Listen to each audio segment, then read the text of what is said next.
Hello, my name is David Thomas Robinson, and I was born May 17th, 1925. My father was Henry Lee Robinson, and my mother was Eva Mary Robinson. My mother was Eva Malone, her maiden name, and I was born in Wausau.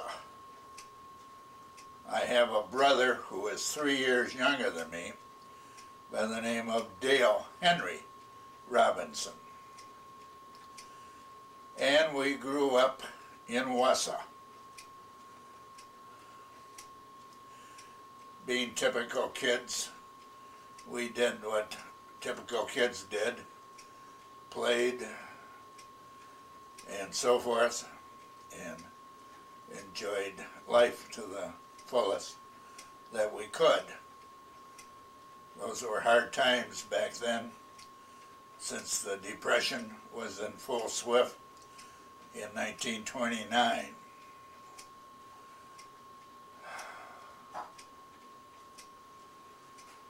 I went to Wausau Senior High School after graduating from St. Mary's Catholic Grade School.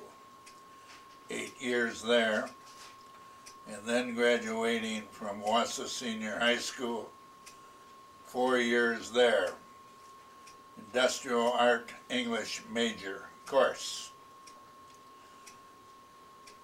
I was drafted like everyone else after high school because we had turned 18 and we were sent to Milwaukee for physicals and to be assigned to some part of the Army, Navy, or Marines, or whoever they needed men for at that time. When I was down there, they assigned me to the Navy, and that's where I wound up. I went to boot camp for boot camp training, and luckily I got into a service school after that, and I went to basic engineering school at Great Lakes. After graduating from that, I went to New York in a train that was very old. Wooden seats and gas lights, believe it or not. But it was wartime, and they used everything that they could. We arrived at Grand Central Station in New York. They put us on an open truck, stake truck, and drove us to a big pier where they said, get out and sit on your sea bag. And when your name is called, you will be assigned. And I tell you that it was about 2 o'clock in the morning, a.m., when I got assigned to a destroyer. It was called the DD-613 USS Lob. And I was again put on the truck with my sea bag, driven to the Brooklyn Navy Yard, and there that beautiful destroyer was in dry dock. I was told after I entered the ship, I asked permission to enter, and I was coming aboard for duty. I seen the duty officer, and he told me to throw my sea bag down the hatch and find an empty bunk, which I did. And about 4 o'clock in the morning, some sailor woke me up and said I was in his bunk. So there wasn't enough bunks on the stupid ship, so I had to sleep on the floor until I put my hammock up, and my hammock had to go right in a passageway where everybody would walk through. It was not very desirable, and the dump ship never stopped rolling. I was assigned duty in the forward engine room, where I would do this and do that and check the bulges and all the dirty jobs there was, because I was new aboard the ship. And I don't know, I really didn't like it aboard that destroyer. It was not good. Sleeping in a hammock, doing this, doing that, and whatnot, and the ship never quit rolling. When you ate, if you had to hold one hand with your tray to keep it from sliding around, and eat with your other hand. And the food wasn't that good. But anyway, I'm getting way ahead of myself. In another segment of this, I'll go back and go through a few more things in my early youth. Nothing that too exciting, but anyway, might be interesting.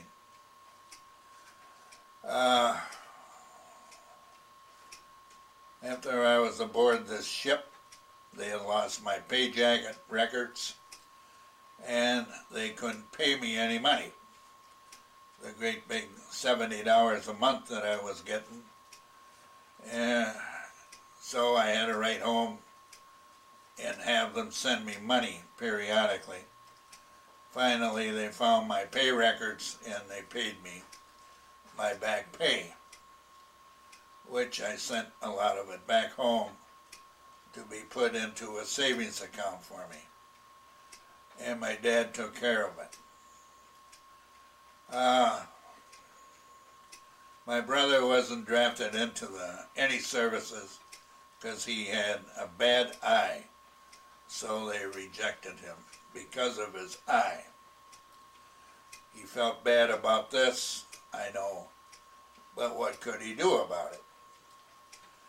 Oh, incidentally, when we did graduate from Great Lakes, we, as our company, was bestowed the power and the goodness of being the flag company in the graduation parade, which was quite an honor because of the way we marched and did the rifle salutes and so forth.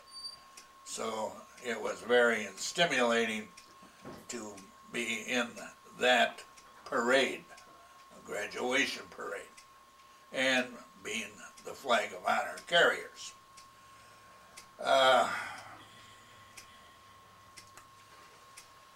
Get back to the ship, that destroyer. So we were in dry dock for repairs of something or the other. And then that took off, and we were running up and down the coast,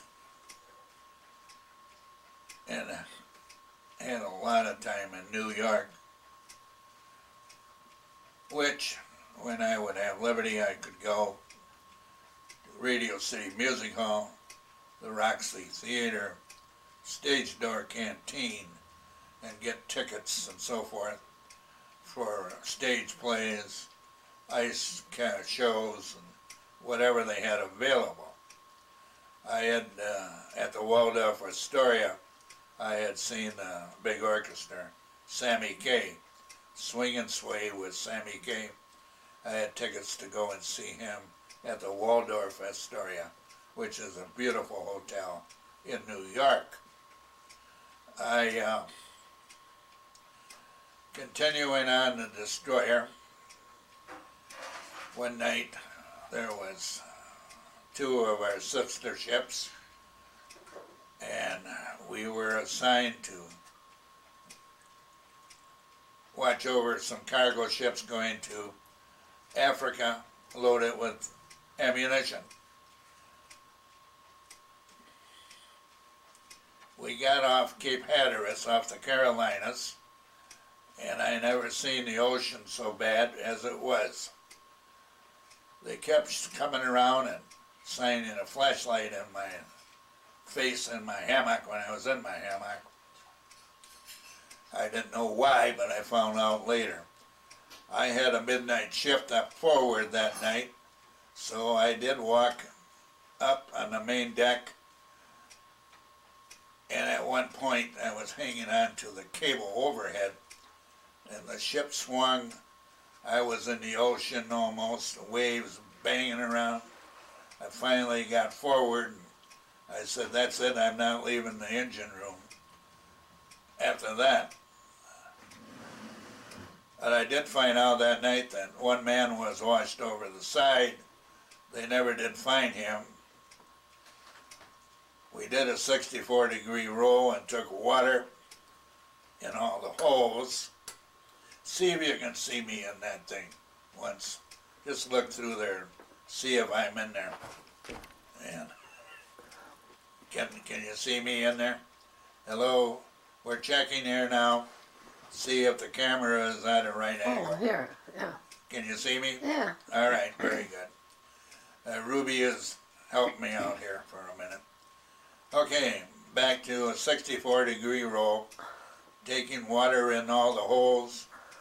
The side rail came off, the cable off the back end, the fantail went down into the propellers. We went back in to dry dock for repairs. After that, I was on this darn ship maybe a year, and my feet were bad and whatnot, and somehow I got sent to St. Albans Hospital in New York to have them look at my feet. And I thought, good God, I'm off of that ship, maybe I'll get something else. I was in St. Albans for 2 nights, and they released me. They didn't do anything to help. But my ship had taken off. So instead of reassigning me, they said that they would make me chase down and find the ship, which is in the Mediterranean area at that time. So there was another guy from our ship who had lost his hair due to the shocks. The shocks that they used to give us. And he was there at St. Albans too, and he was off the ship. So both of us had to, what they said, trace down our ship and get back on it.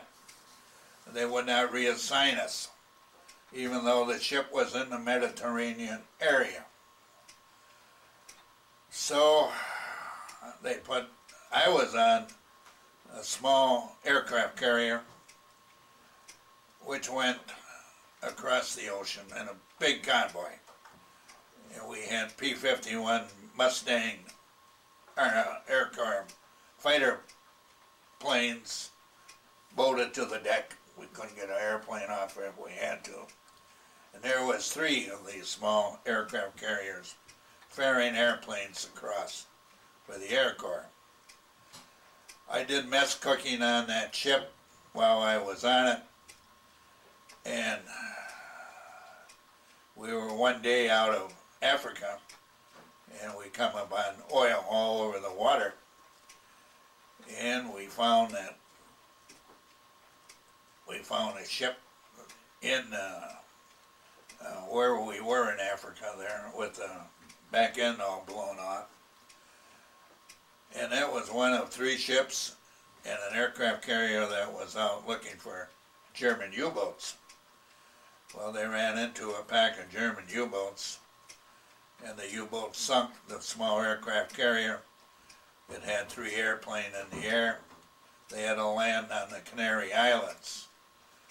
They sank 2 of the destroyers, and they blew the back end off the propellers with a torpedo that would seek the noise of the propellers. They blew the back end of that ship off.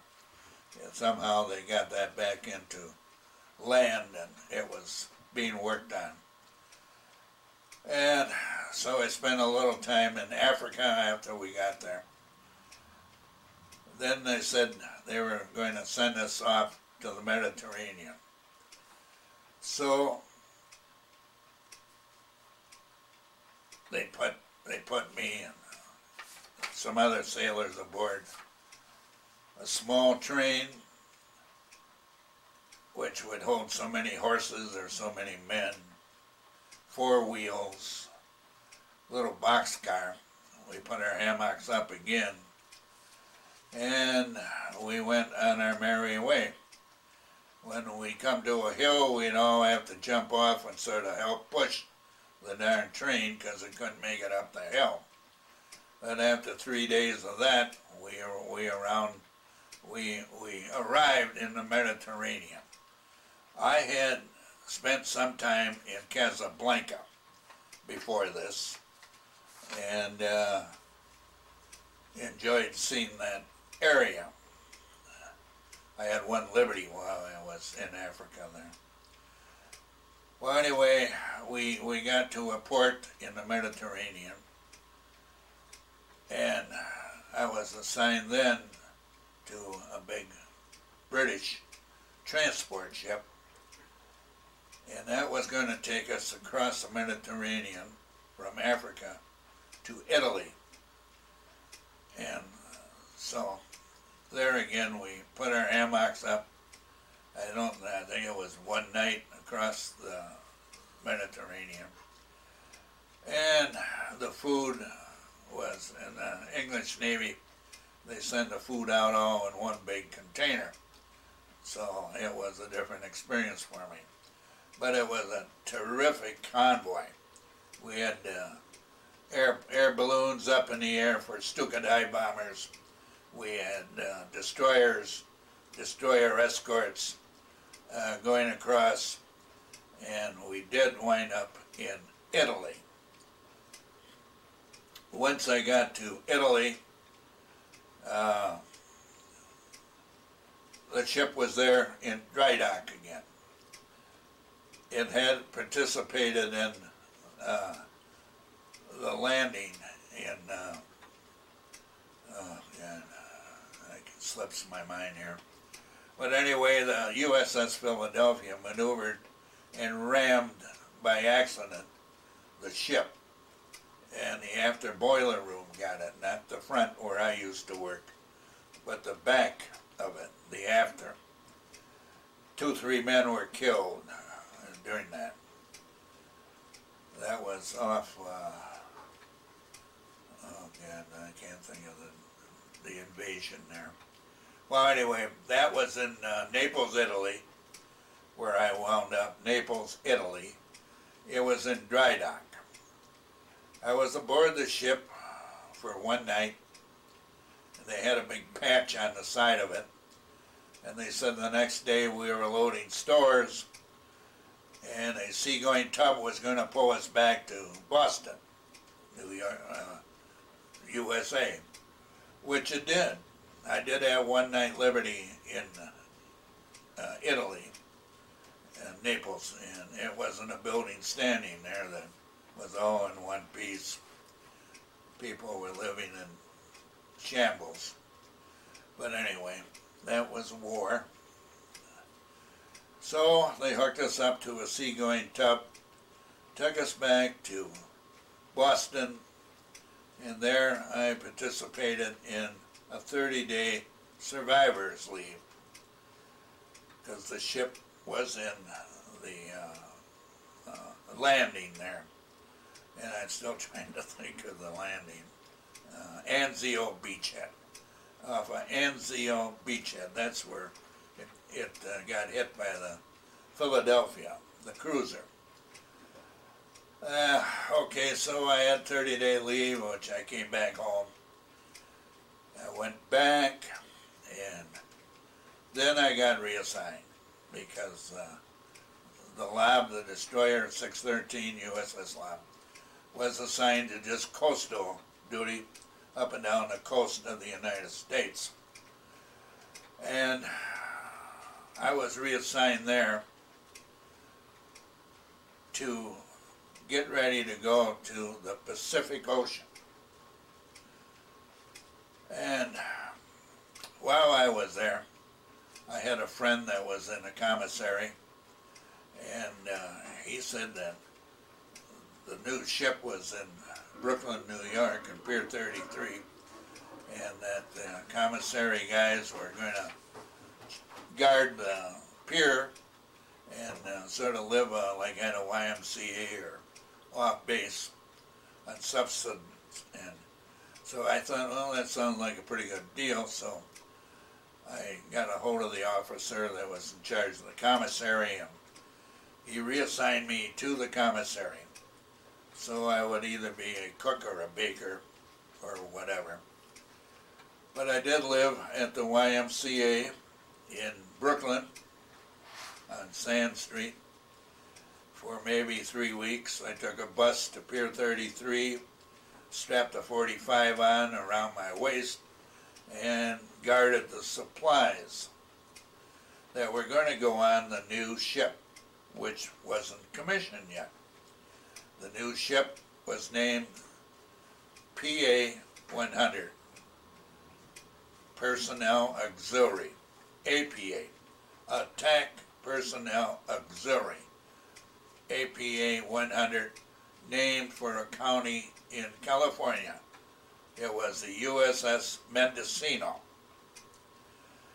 It was quite a ship, a lot bigger than the destroyer and a lot more livable.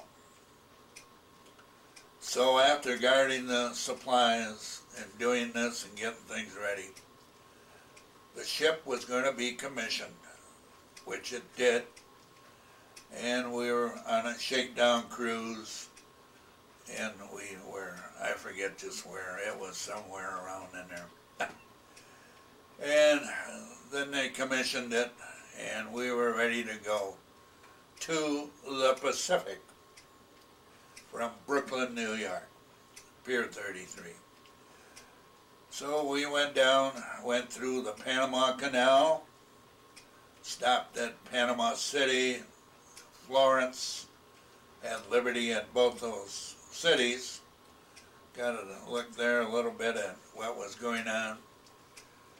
Enjoyed the evenings because of the many stars that were out across, and just a million stars down in South America.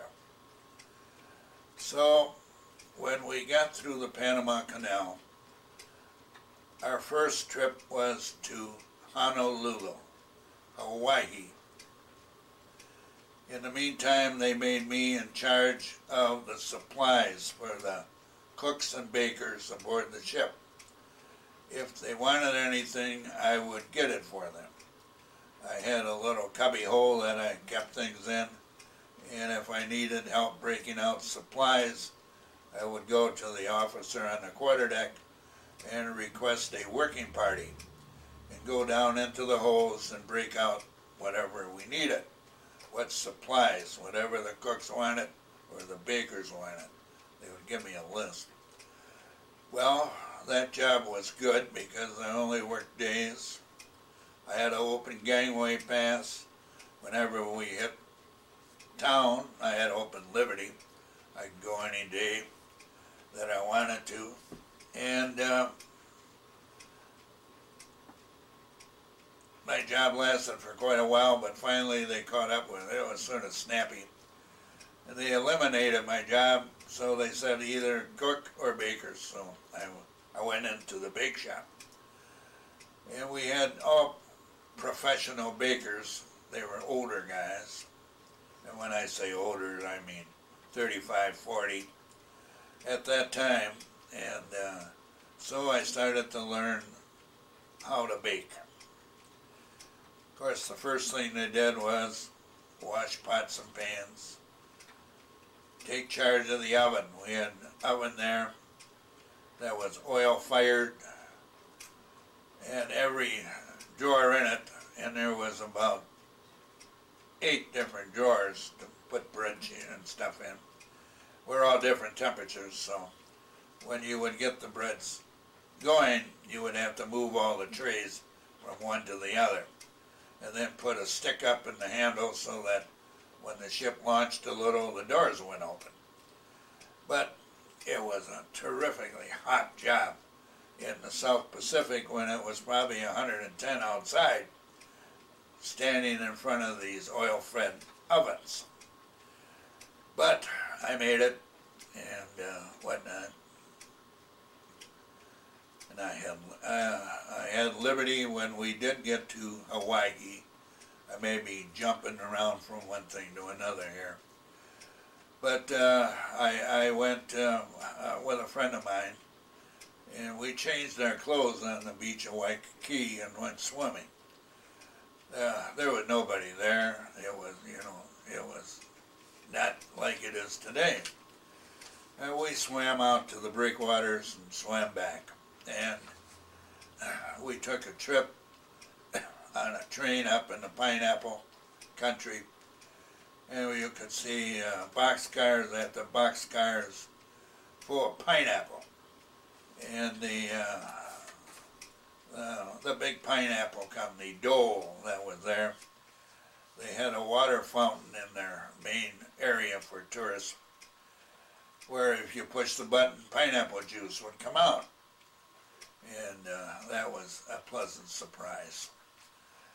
But anyway, from after that, we kept going, and we hit just about every island in the Pacific there was to hit. This one time, we were on Guam, and I knew that my cousin, Patrick Malone, was stationed there. So I asked our priest who was aboard, Father Hanley, if he could get me ashore to look for my cousin. Pat was a first cousin. And so he did, and I got ashore and I found him. And he was a second lieutenant in the Signal Corps. So he asked if I wanted to have lunch with him, and I said sure. So they had cold cuts and whatnot. And Father Hanley said it was all right to invite him out to the ship so he could have dinner with the officers, which he did.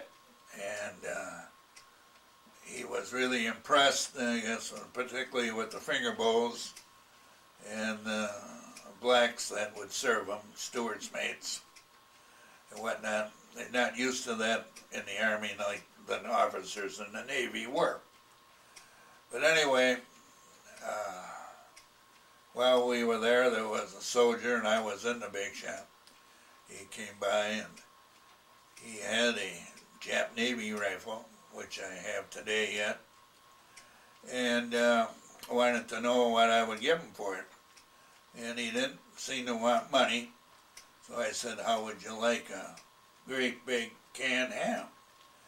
And he said, ho, ho, ho. He said, I haven't had ham for years. So I went down into the food freezers and coolers, and I got a big ham out and gave it to him. He was the happiest guy in the world.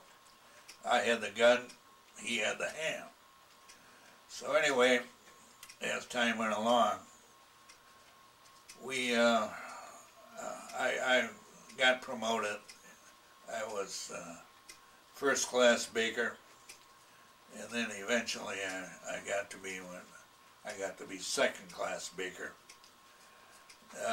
as time went by, and then I was in charge of the watch and so forth. And I got so I could do a lot of things: baking, pies, bread, basically bread, which was a staple, and whatnot. But we did a lot of different things. And there was coming up that there was going to be another big invasion.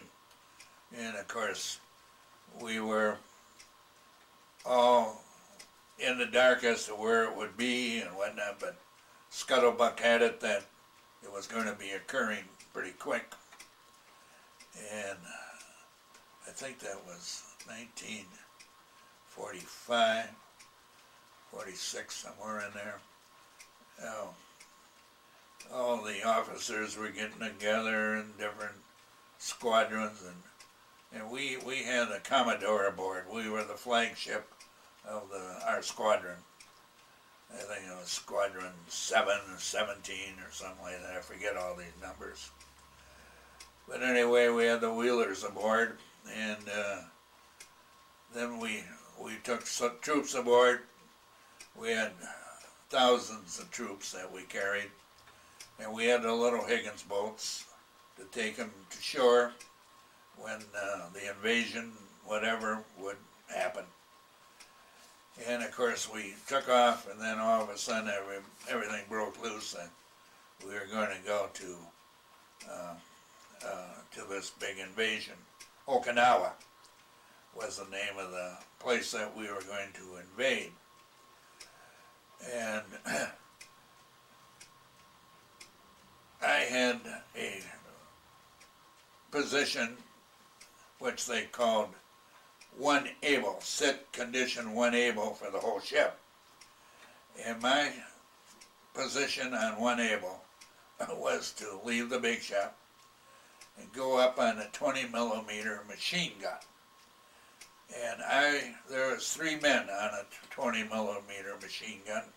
One is the loader, one is the shooter, and another one has the earphones on talking to the bridge. I was the one with the earphones on in communication with the bridge. So Easter Sunday morning is when the invasion came. We gave all the soldiers aboard our ship a big breakfast, knowing that it was going to be a while before they'd have anything decent again. And when it got to be bright or dawn and the sun started to break, they set condition 1 able, which means that we were going to unload ships and men to go in and invade Okinawa. So when I was up on the gun turret, my God, I never see so many airplanes and I never see so many ships in my life. There was hundreds and hundreds of ships all around us, which during the night had seeped together, and all of a sudden when the light blew you could see them. And the airplanes going over were like thunder. And so I was sitting up there waiting with the gun crew and whatnot. And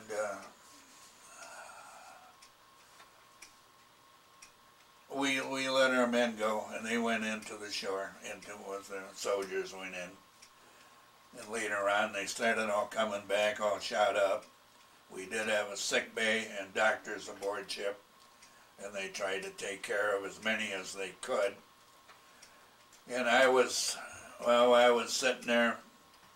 I could see Japanese airplanes coming over, and there was 3 of them, and this one came. He was a Kamasami pilot, suicide pilot, and he went right down into the AKA, that's cargo, AK ship, next to us, and went right into the aft hole and exploded. And they came around and that night and said that the Japs were swimming out and putting mines on the propellers of our ship while we were anchored there, so that when we started up that it would explode. And the gunnery officer told me, here's a box of dynamite. If you see anybody in the water, throw it at them. Well, I had never handled dynamite in my life, and I wasn't going to begin to learn how to do that at night, at that time. So I basically sat on that box of dynamite, so I thought, well, if anything happens, I'll go in a big hurry. But on that destroyer, I had a forward position, passing the ammunition up to the 5-inch guns, 10-inch guns, whatever they were, and the shells and everything. And I thought, at that time, if anything happened, torpedo hit the front of that ship, I'd never know what happened, but anyway, it didn't, and I got off of it. Everything went all right. So, I don't know. How am I doing? I don't know how long that tape is going. It goes for 2 hours. I thought you had to put new ones in. Yeah, but 2 hours each. They're 2 2 hours. hours? Yeah, Oh, okay. 2 hours, yeah. Okay, So you're I half don't an know when hour. I started. Half an hour. Half an hour gone, all right. So I can do a lot of talking yet. I'm talking to Ruby here in between. Okay, after everything was said and done, the Navy, the regular Navy, the line ships with the cruisers, destroyers, aircraft carriers, really took a beating from off of Okinawa with Japanese suicide pilots. We drew our anchor up and took off after we were there and after our job was done. So our whole squadron took off. And that night I know I was sitting down and watching a movie down in the commissary, and all of a sudden it was ding, ding, ding, ding, collision quarters, collision quarters. So I went up to the port side of the ship, out on the outer rails, outer deck, and we were so close to one of our sister ships I could have almost shook hands with somebody on the other ship. We were supposed to zigzag, and when they blew the whistle, once it would be zig and another one would be zag. But I think instead of zigging, we zagged and got a little screwed up there. But nothing happened, but it was a little bit exciting for the time.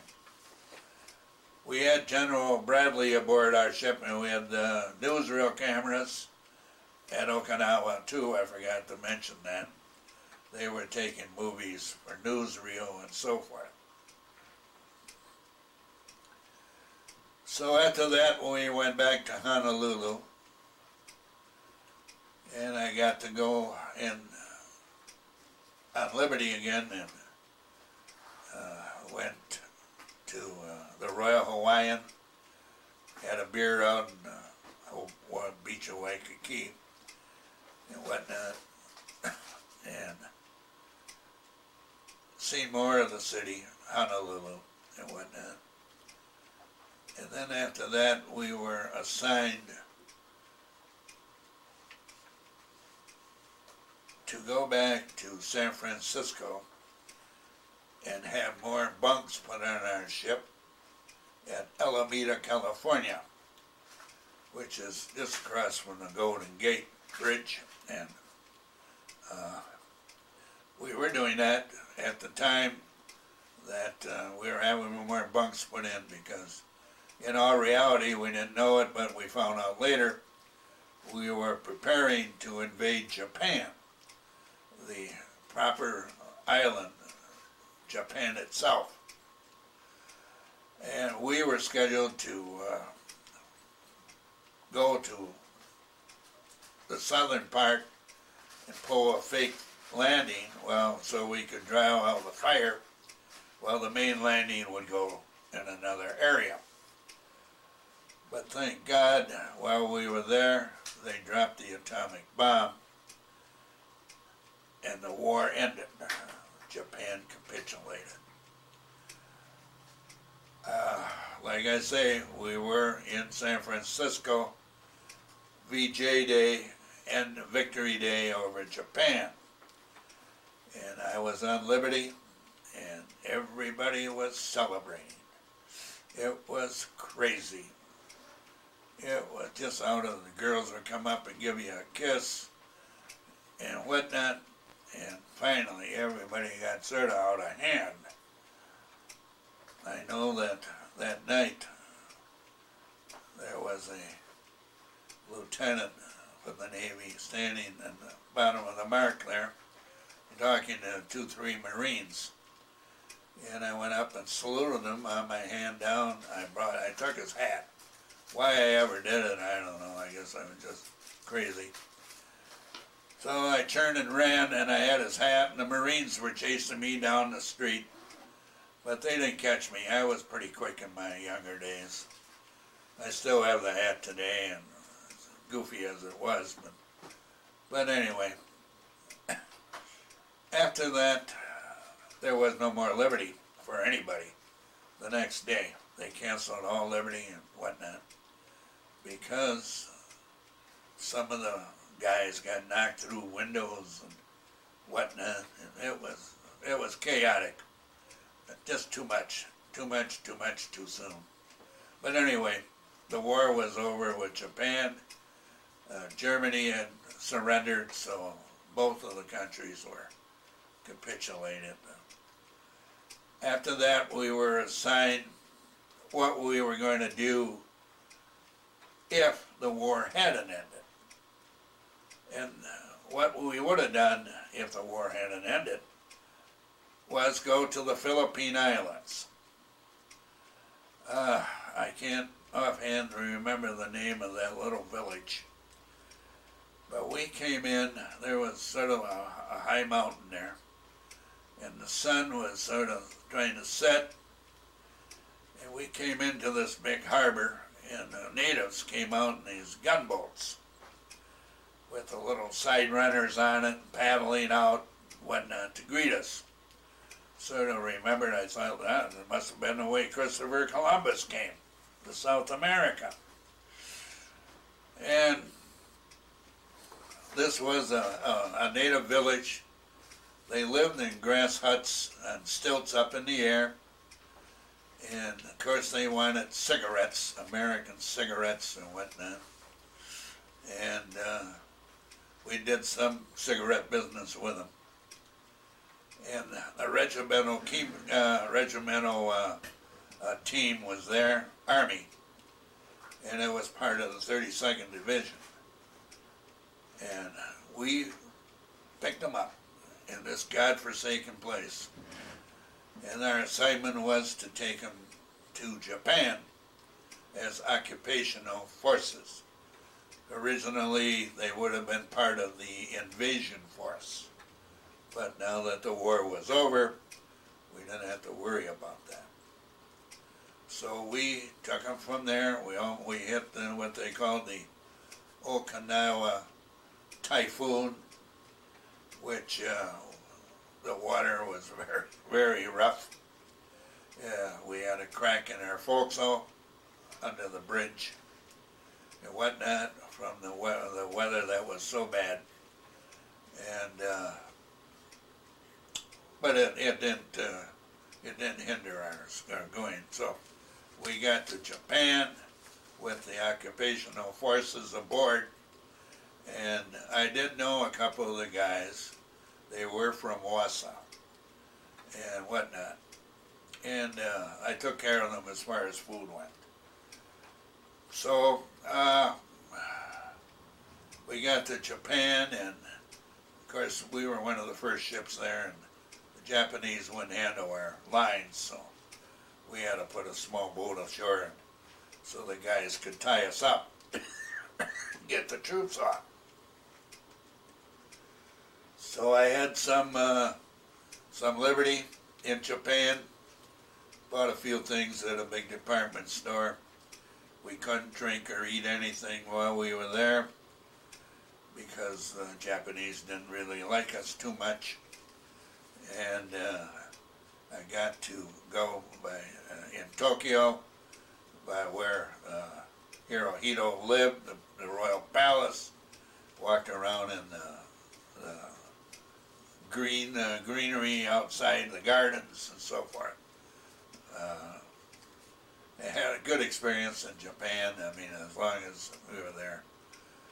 And, okay, that was our first trip. And I had one more trip to Japan. And then we started bringing some of the soldiers back to the United States. And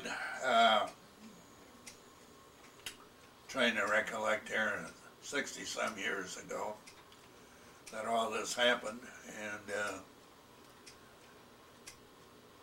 of course, when they were discharging the men, at that time from the Navy, Army, and so forth, because the war was over.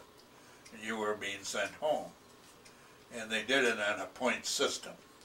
And of course, the men that were married and had families, and the government was paying for their families, so forth, had a priority over the single guys, like me. So I had to wait. And finally, my day came. I spent a couple of weeks in Chicago at Navy Pier, and then I went back up to Great Lakes, and I got discharged from Great Lakes. And that was, I think it must have been early May 1946, because I had turned 21 May 17th in that year, 46. I had spent almost 3 years in the U.S. Navy. And I got to see a lot of places and a lot of things that I never would have seen. So basically it was a good experience. But I wanted to get out, which I did. So after I got out of the Navy, I returned home to Wausau. And whatnot. And I think they had the club, what they called 5250 or something like that, where you could, for 52 weeks or something, get $50 a month or something. So I joined that for a while, and then I went back to work where I had worked for a little while after I got out of high school, which was a box factory. And they gave me my job back. I think I made 80-some cents an hour at that work. But I didn't really plan to stay there that long. And right now, I'm going to take a break and then come back after a little while. I'm getting a little hoarse, so I'll take a break and I'll come back after high school. I mean, after I got out of the Navy, and see if I can pick up things from there. In the meantime, we had, while I was in high school, my dad had built a small cottage up on Manson Lake, and which we thoroughly enjoyed. It was very small. I had tried to help and partition things off in there, made 2 small bedrooms, kitchen, put shelves up and so forth, put linoleum down, and had an outhouse. We didn't have any water, we didn't have any wells, but we thoroughly enjoyed the little place on Manson Lake. And I'll get back to all this in another segment here. So at this time, I'm going to sign off for a minute, and I will come back. Yeah.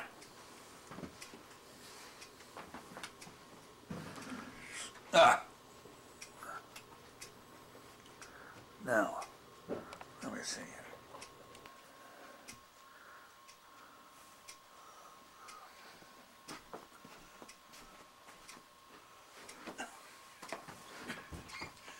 Well, I'm back again. I meant to say today's date is December 3rd, 2009. I'm 84 years old at this time. So I got back from the Navy and I had honorable discharge. And I was at home. And I know that I was going to paint my folks' house, which I did. I painted the entire outside. I had already painted the inside years before that. So I painted the entire outside of the house. And I know I was in the back painting, and my friend Leon Weisbrot, who was a neighbor, had come over and wanted to know if I would help him out on a blind date. He was going with Ruth Fall, and her cousin from Chicago, Rita Anderson, was visiting in there. And he wanted me to go out with Rita. Well, I had bought a Model A car when I came back from the service. I think I paid $180 for it, and it was in pretty good shape for a Model A. And so I was running around in that once I had given up my bicycle. And so I did go out with them that night. And and that started a friendship between Rita and I. And of course she went back to Chicago, but we corresponded by letter, and eventually her folks moved up here. And her mother was a Hunheiser girl and was born and raised on the south side of Wausau. Her father was a furrier, Hunheiser Furriers, a well-known furrier in town at that time. Well, we went together for 2 years, and finally we decided to get married, which we did in 1949. June 4th, 1949, we got married. And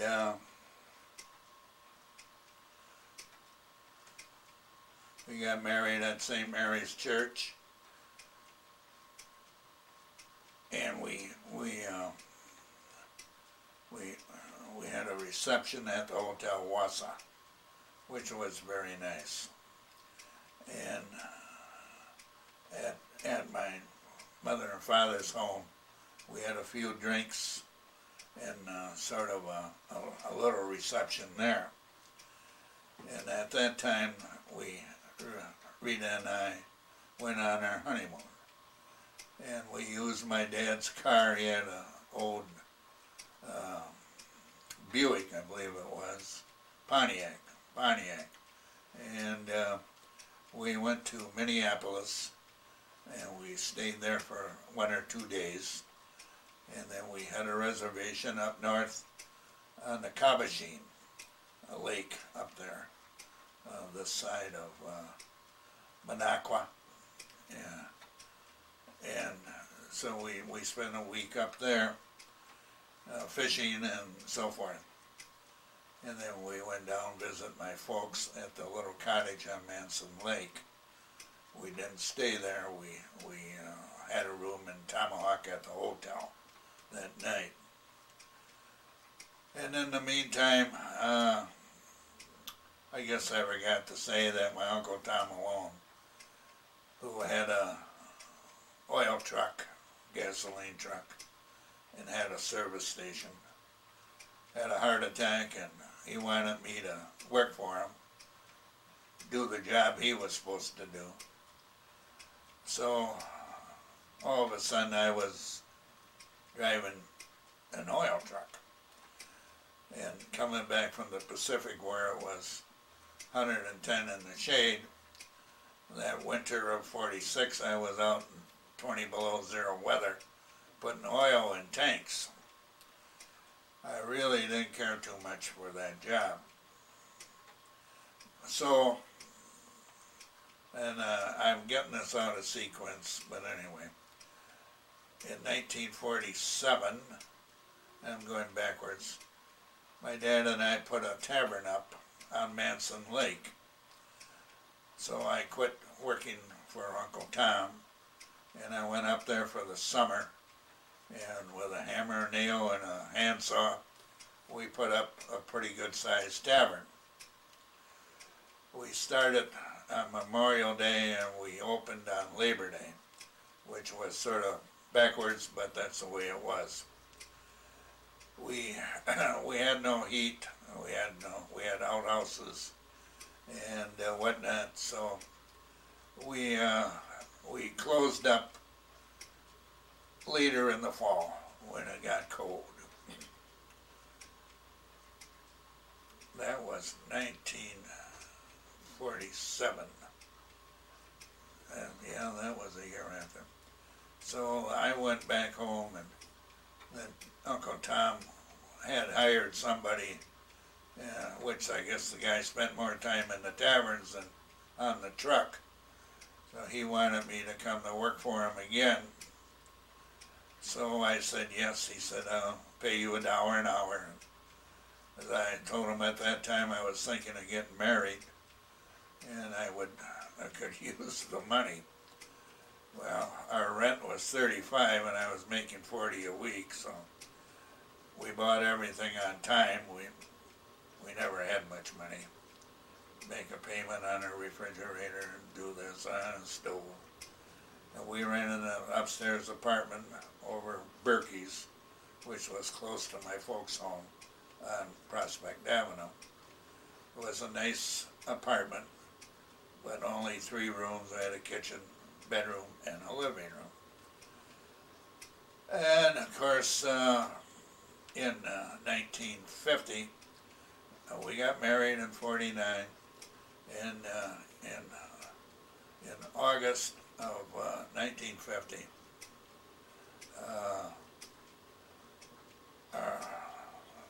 our oldest boy, Michael, was born. Incidentally, Rita was born on August 29th, 1929. That was the year of the big stock market fall and the start of the Depression. And so Michael was born and whatnot, and it was only 3 months later that my dad passed away in a severe heart attack. It was December the 8th. He was 53 years old. And that morning we had about 10 inches of snow. And I tried to get a hold of doctors and whatnot, and priests and so forth. And I went to the St. Mary's Rectory and I talked to the priest, and I don't think he wanted to go, but he said that the soul would have left the body by now, so nothing happened there. I went to the hospital, tried to see the doctor. I seen him with 2, 3 other doctors, and he hardly gave me the time of day. He just said my dad had a heart attack and left, and felt like swimming uphill against the current, and that was it. So my dad had passed away. He was 53. And I think my dad was born with a bad heart, because they said that when he was born down in Boston, Wisconsin, that he was sort of a blue baby, and they didn't think he was alive. They put him on the porch, but all of a sudden they heard crying, and it was him. So I think there was something wrong with his heart at that time. I think he was born with it. But he had gone up to get some groceries, and my mother had gone to church. He dropped her off at church and went up to the store. On his way back, he had the heart attack, and he died in the car immediately. He was dead when they found him.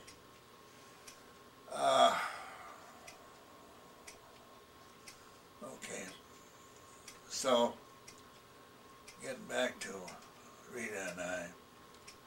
Rita worked at the Citizen State Bank, and of course afterwards she quit to raise the kids, to raise Michael. And we were at Berkey's upstairs apartment till it must have been 1953 when Pat was born. And of course at that time Berkey's didn't want us to have 2 children, babies up there, so we had to leave.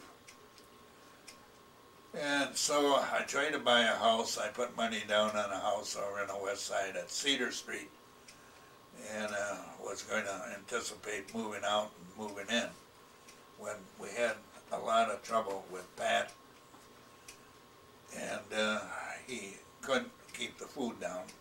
Pat was premature and whatnot, so we took him down to, on the doctor's recommendation, down to Madison to General Hospital, Wisconsin, and they said that he had cerebral palsy and would need a lot of special things and whatnot, so I give up the house because I had a cause in there that I could. I got my down payment back, and we moved out because we had to get out. We moved into one big room almost in Grand Avenue, one of the bigger, older homes in Wausau. And we lived there for 2-3 weeks, and we got an apartment after that on Henrietta Street, 711 Henrietta Street. And, it was not too bad.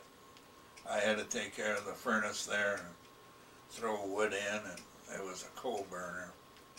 And that was my responsibility to see that the heat was going. And we moved the 2 kids in there, Michael and Patrick, and we had another boy there by the name of Ron. Ron must have been born. Mike was born in 1950, Pat 53, and 56 would have been Ron. There was 3 years in between. And at that time, I had bought a lot up on the west side and was going to have a contractor build a new home for us, which I did after we had lived in Henrietta Street for a year or 2. This must have been 1958 that I had that house built. So I had August Schumacher, who was a contractor, build us the house. We had a corner lot on Spruce and 11th Avenue, 1103 Spruce Street. And I did a lot of work in there to save money. Liam Weisbrod helped me. We did the floors one night, varnishing them, staining and varnishing. I put drain pipe around the outside of the wall, basement wall by the footings, because we were at the bottom of the hill to drain water away. And put the drain pipe in with pea gravel, and it was quite a job. Then I painted the house, and I did a lot of landscaping, planted grass, put in trees, put in this, did that, whatnot. And we were there. It was quite nice. It was a nice new home. We had 3 bedrooms, living room, small kitchen, and small dining room. But we were on that darn hill. But anyway, it wasn't that bad. But anyway, come 1962, I sort of had everything up there.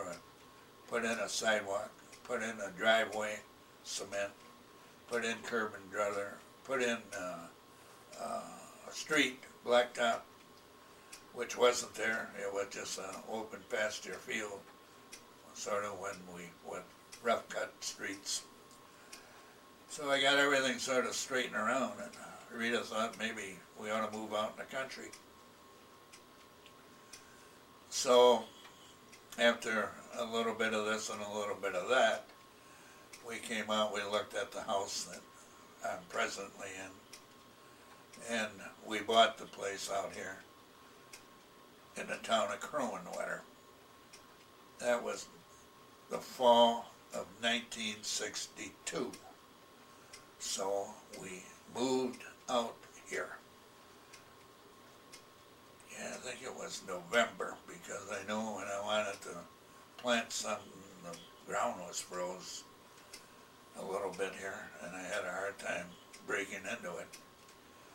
But we bought the place. It had a small barn, 40 acres of land. It was a corner, Martin Brothers and Creek Road.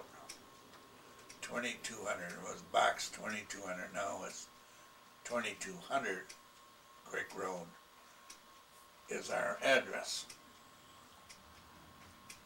So at first we did nothing with the barn. We had chicken coop. We had 2 stanchions for cows and whatnot. Little sections where you could put a small cow or calf, and I built something for a horse. And of course we went into chickens. We had lots of chickens sent away for chickens, bought some locally. And we would get nice fresh eggs from the chickens. And I bought 2 calves from the neighbor, Holsteins, and we had a small runway and a yard out here for them, pasture. So I used to get up at 7 and go out and make milk for those calves when they were small. Teach them how to drink from the bucket, and when they grew up all right. They got pretty big, and the chickens were here, and we had 3 dogs. We had 2 German Shepherds, and we had a Beagle, and Daisy was the Beagle's name. Smokey was one of the German Shepherds, and I can't just think of the other German female. And Ruby liked to mate them or have them mate and sell the puppies when she did. She sold all the puppies. They were nice German Shepherds. Well, anyway, I guess Michael wanted a horse, so one day we were going to buy a horse for him. Incidentally, a lot of this costs a lot of money, which I didn't have, but somehow we squeaked through it. Never saved a penny, never could save a penny, and always in the hole, but got used to that for a little while. And so we bought him a horse. I built a place inside the barn for the horse. And the first horse we got, we bought up north there at a riding academy. It was a trail horse, beautiful horse. Well, we didn't know at the time. It had a game leg, so yeah, we had to take that horse back, and we got another one. And I never dealt much with horses, not being a farmer or a horse enthusiast.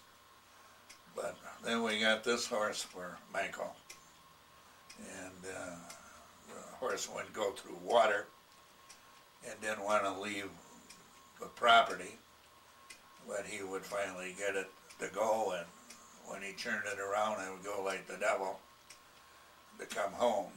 And so we had that, and the kids took the horse and their cows to the fair, and they had 1 year, and the chickens and whatnot. We took a couple blue ribbons on the chickens. The cows didn't behave. The one cow that Pat had didn't behave too good, and I don't know with Michael with the horse. I don't think anything too good happened there either. But they worked hard on it. I had to hire somebody to take this stuff in, and off to the fair they went.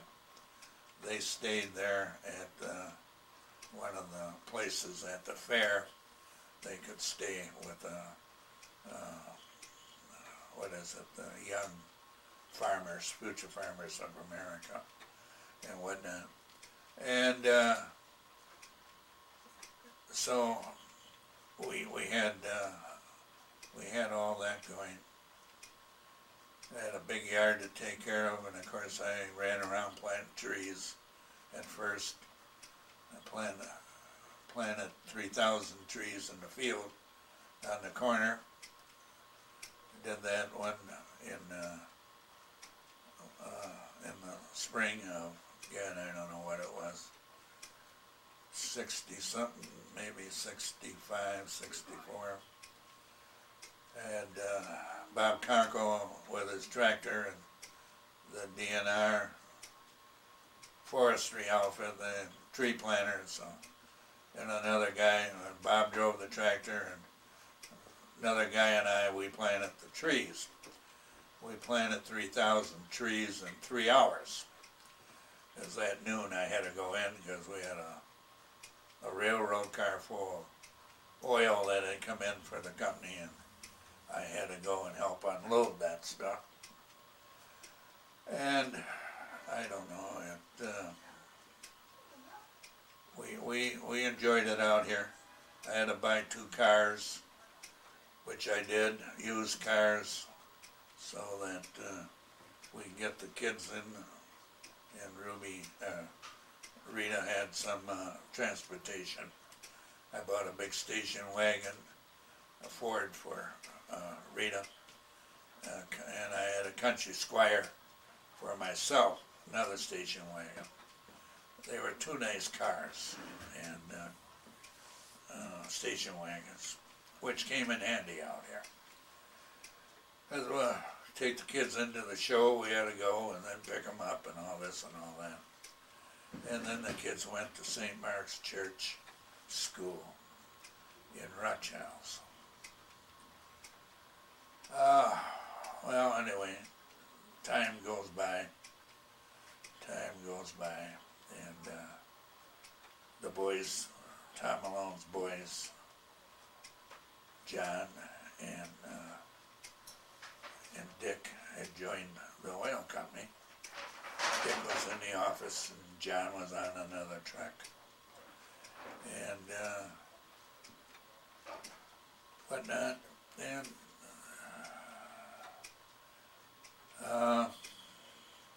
in 1977, a tragic thing happened that John Malone went to transfer some oil from one compartment to another and get a meter reading to make a delivery the next day, and he didn't take the truck out of the garage, and he went back and he was overcome by carbon monoxide from the truck's exhaust and died. That was 1977, leaving Ruby, his wife, and 3 kids. They happened to be at my mother's that night, and when John didn't return, they couldn't figure out why.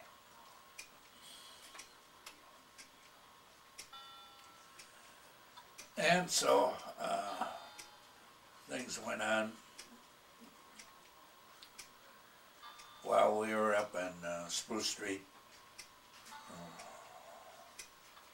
Rita had to have open heart surgery because we were still on Henrietta Street when the Dr. Belliette that we went to got a hold of me on my route and said that my wife, Rita, had a red-hot case of tuberculosis and would have to be confined to the TB sand. Well, I got her into the St. Mary's isolation, and after they studied a few things, then they found out that he was wrong. It was her heart that was backing up into her lungs. So she had open heart surgery at Madison and whatnot. Yeah. I know I was down there that morning when she had it. One of the doctors after came and talked to me, and he had her front teeth, upper teeth, the front ones in his hand, and she had caps on them and broke the caps when she bit down on whatever they had in her mouth. So anyway, she was down there for a week or 2 recuperating. I went down on weekends. I stay there in one of the houses and so forth. And finally, I brought her home. I had hired somebody to help at the house, and Rita didn't like the woman I had hired. And she was taking a brown bag home, I think, full of groceries every night. So anyway, we got rid of her after a week or so. And like I say, we enjoyed being up there. A lot of it was a young neighborhood. and so forth. And we went to St. Anne's, St. Anne's Church over there at that time. Then we moved out in the country here in 1962. And now it's 2009, I'm still here. But the boys grew up, and I would take them hunting, deer hunting, and we had a lot of deer. We always used to go up north and hunt by Manson Lake in the back of Manson Lake Hills and whatnot, because my uncle had 2 cottages up there on Manson Lake too, up Ramley Lane Road. We first went up, I guess my mother said I was 3 years old, and there was 2 tire tracks going in to these cottages, and if you met a vehicle, one of you would have to back up or pull to the side where you could squeeze by. Today it's a blacktop road going back in there. But Frank had 2 cottages, and we did spend a lot of time in the summer up there at one or the other. He would let us use them when he wasn't using them and whatnot. Then, like I say, my dad built a small cottage up there when I was in high school, because I went up with him and on a truckload of lumber we took up. He had 2 guys that lived up there, older man, and his son built the place. I think their name was Williams. Today the little place is gone, and it's a brand new place that my nephew and niece have put up there, because they bought the place from my mother when she was in the nursing home, but I'm way ahead of myself. But anyway, in 1977, I bought a place too up there. Conkey's had bought a lot, and they had put a big 2-bedroom mobile home up there. And my brother-in-law had bought that, Ronald Anderson and his wife, and the kids that he had there were up at Manson, and so he got transferred to Indiana with a job, which made it very difficult for him to drive that far.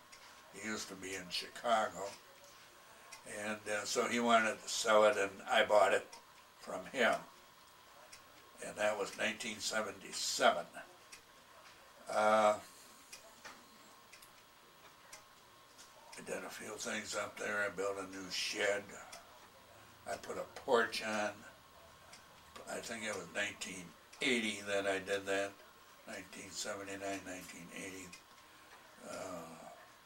Pat and I, we took a load of lumber up there for the porch one night, and Ron and Jane, who were married, they came up to help us. Of course, by the time they got there, we had the truck unloaded. And of course, Pat got married to a German girl, Ingrid, and brought her over here. And then he married her. And they, after they were married, they went out to South Dakota, the Black Hills, and we're gonna, with a friend of his, buy a tavern. And of course, when they got there, the tavern was for sale. So I don't know what happened, but I had helped them a little bit financially to get going out there. And they did get into a lumber mill or something that they were cutting lumber up. Well, anyway, things didn't go too good, and one day Pat and Ingrid came back here from South Dakota, and they moved in with us for a while and stayed with us for a while here. They had a small dog. By that time, we had a small dog too, because the shepherds had been, one died and another one got shot. Well, one of them was shot with an arrow. Some bull hunter shot the one. But I got her doctored up and powdered up and healed up. But I don't know what happened there. But a lot of water has gone over the dam. And then when we moved in out here, Rita had to have heart surgery again. I think that was, oh God, I don't know, 1976, something like that. And I took her to the clinic in Rochester, the Mayo Clinic, and she had the open heart surgery there. And that went well.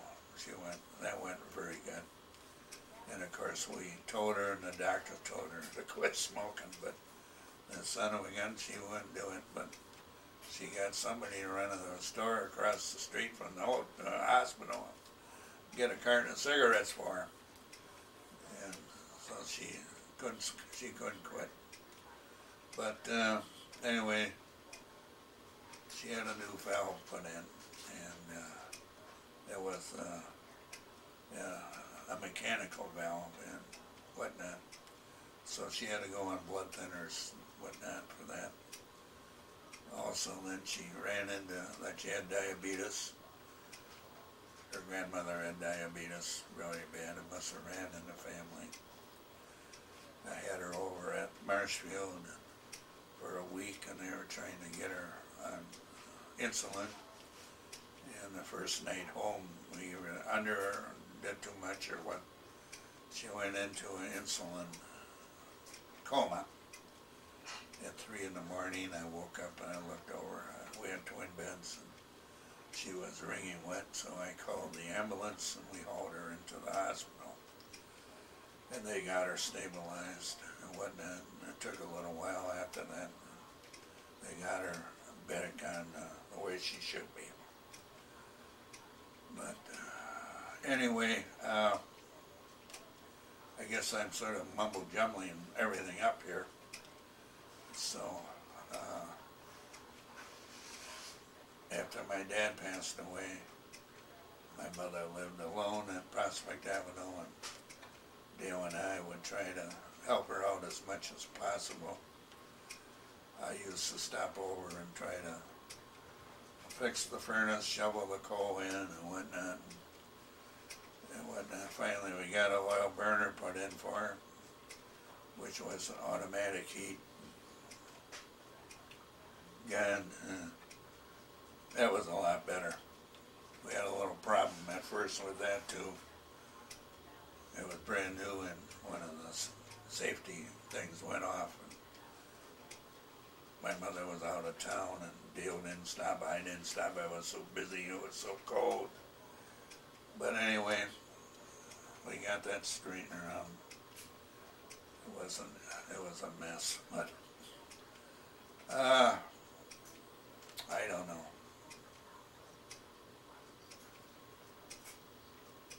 We finally got rid of the horse that we had out here, going back there. And I had to borrow the horse trailer from Lenny Salzman, and we advertised the horse and saddle and all that. We got rid of them. Somebody out west bought it, and we delivered them on a Sunday afternoon. And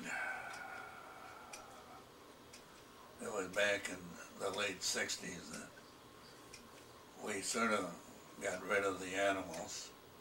Got rid of the horse. We ate one of the cows, sold one of the cows, and ate another cow for food, had it processed. And we had nothing but chickens left. And we had a lot of chickens, but they give us nice fresh eggs. The way the barn was set up, you can walk in and open the door about as high as your chest, and you can just reach in, and there was the nest, and take your chicken eggs. And one night, the boys said they heard an awful racket. The next morning, I found 5 dead chickens out in the chicken yard. And so I told them to listen, because their bedroom was facing the chicken coop area. And they yelled at me and they said, "Dad, there's a lot of noise out there, the chickens." So I grabbed the flashlight and the 22 and found 3 of them flipping around out there half dead, and looked up on the roost and there was a black mink attacking the chickens. Well, I put a bullet between his eyes. That was the end of the mink. And he was sucking the blood out of them. And so I lost about 10 chickens to that mink. But later in the 60s, my youngest boy was home. I was at work, and the barn started on fire. And Rita had called me up. I happened to be in the office, and she said that the barn was on fire, and she had called the fire department. And so, geez, I jumped in the car and came home. I think I almost beat the fire department here. Well, anyway, by the time they got here, the barn was pretty well gone. It was a nice little barn, and I couldn't afford to rebuild it. So that was the end of that. And I had some insurance, but not a lot. They treated it like my garage, which wasn't a whole lot. And anything pertaining to farming, they wouldn't pay anything on. And they sent a guy here from the insurance company and he didn't tell me, a tape recorder right inside his jacket, and taped our entire conversation without telling me, which is illegal. But it was, what was it, State Farm Mutual, or I can't think of it. Well, anyway, they didn't pay for anything that pertained to farming, and that was in the barn, and there was a lot of stuff in there.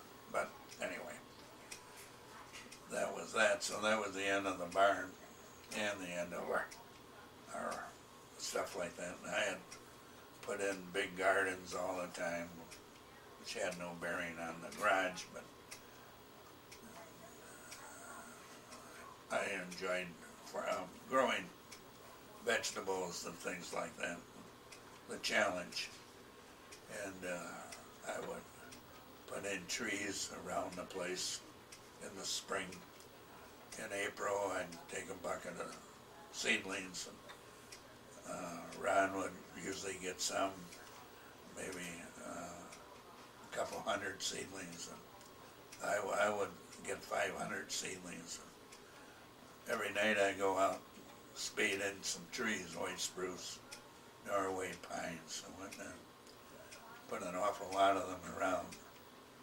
And I come back in full of wood ticks and whatnot. But now when I see them, I don't know, they're awful big.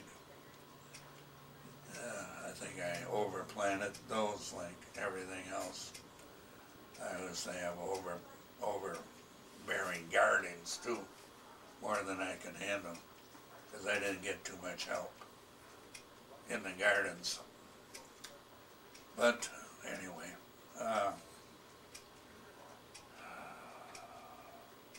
what else is new? I don't know.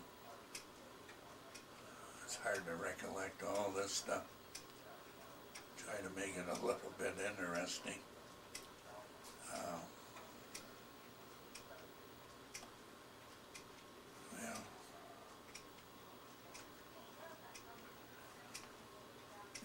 in when was it? Rita came down with cancer about 1984, and she had cancer of the gland in her side of her neck.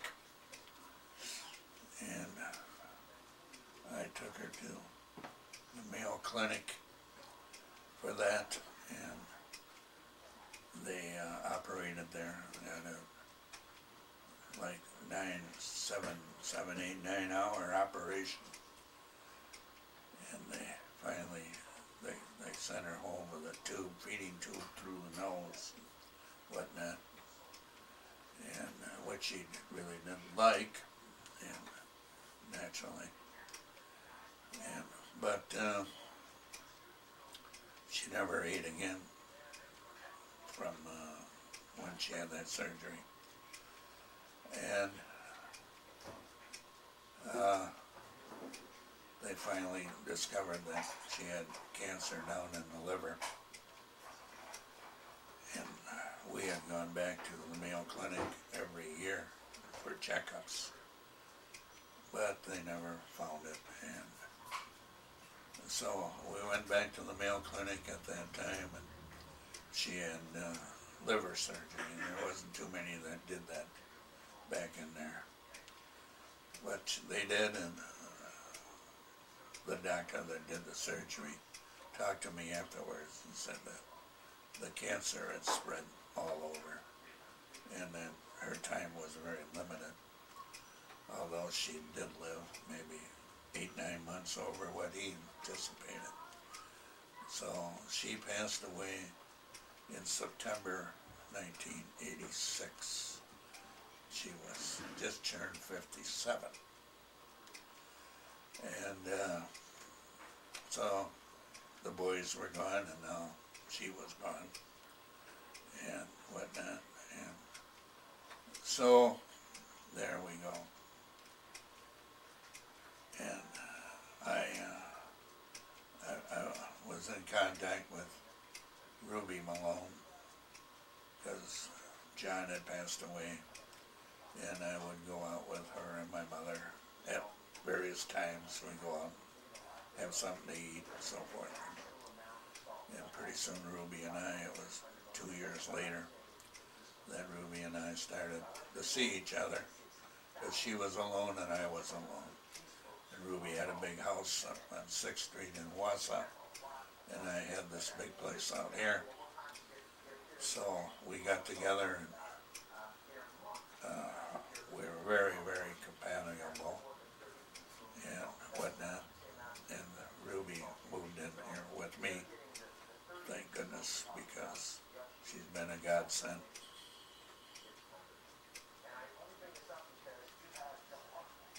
And we've been together now for over 20 years.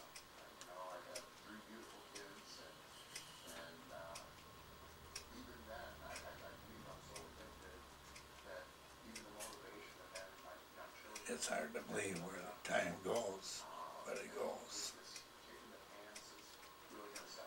They tell me I've got heart failure, and also that I have cancer of the bladder at this time.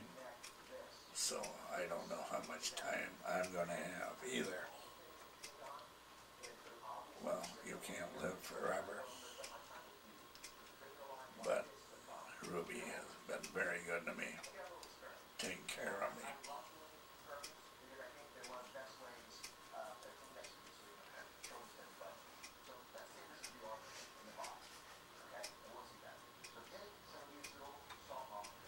And I think I'm going to take a break right now, come back after a little bit, fill in a few more blanks, okay?